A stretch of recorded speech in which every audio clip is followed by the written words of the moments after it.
வணக்கம். நம்ம வாழ்க்கையில ஒரு டைம்ல எல்லாத்துலயுமே தோல்விகளை மட்டுமே பார்த்துட்டு இருப்போம்.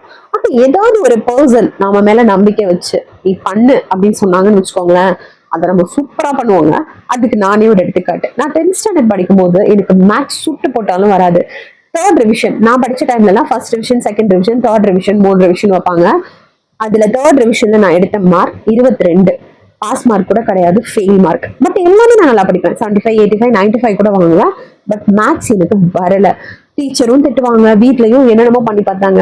என்னோட செகண்ட் ரிவிஷன் முடித்து தேர்ட் ரிவிஷன் மார்க்குக்கும் என்னோட எக்ஸாமுக்கும் ஜஸ்ட் டூ மந்த்ஸ் தான் இருந்தது.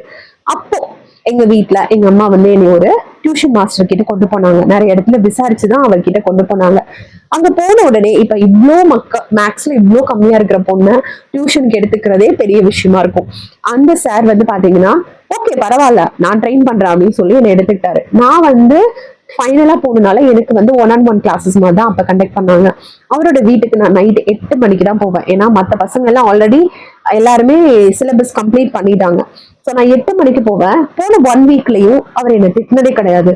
என்னை பத்தி அவர் தெரிஞ்சுக்கிட்டாரு எனக்கு என்ன பிரச்சனை இருக்கு, நான் எதனால நான் மேக்ஸ் எனக்கு வரமாட்டேங்குதுன்றத ஒரு 2-3 டேஸ்ல அவர் தெரிஞ்சுட்டு என்ன ஒரு நோட் வாங்கிட்டு வர சொன்னாரு. லாங் சைஸ் நோட் அப்படின்னு சொல்லணும்ல, அந்த நோட் தான்.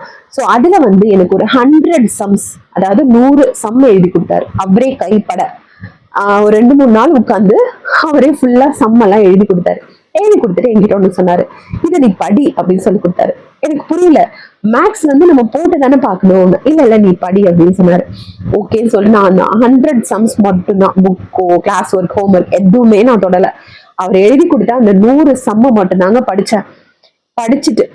உண்மையிலே நான் மனப்பாடம் தான் பண்ணேன். ஸ்டெப் பை ஸ்டெப் நான் மனப்பாடம் பண்ணி ஃபைனலா என்னோட எக்ஸாம் நான் போய் அட்டன் பண்ணிட்டு வந்தா மேக்ஸ்ல நான் எடுத்த மார்க் நீங்க நம்பவே மாட்டீங்க, 90 மார்க்ஸ் நான் மேக்ஸ்ல எடுத்தேன். ஸோ நம்மளுக்கு ஒரு பர்சன் நம்மளை நம்பி இது பண்ணா போதும் அப்படின்ற ஒரு லிமிட் வச்சு உன்னால இது முடியும் நீ இதை பண்ணுன்னு சொல்லி அது அந்த பர்சன் வந்து எக்ஸ்பீரியன்ஸ் பர்சனா இருக்கணும், அது ஒரு விஷயம். பட் நம்மளை நம்புறாங்க, நம்மளுக்கு அந்த டைம் கொடுக்குற, நம்மளால என்ன முடியுமோ அதை மட்டும் தான் நம்மளை செய்ய சொல்றாங்கன்றப்போ கண்டிப்பா ஜெயிக்க முடியும். ஸோ என்னுடைய ஒரு செல்ஃப் எக்ஸ்பீரியன்ஸே இதுக்கு ஒரு உதாரணம். ஸோ ஒரே ஒரு பர்சன் இருந்தா போதும், நம்மளாலையும் ஜெயிக்கும்.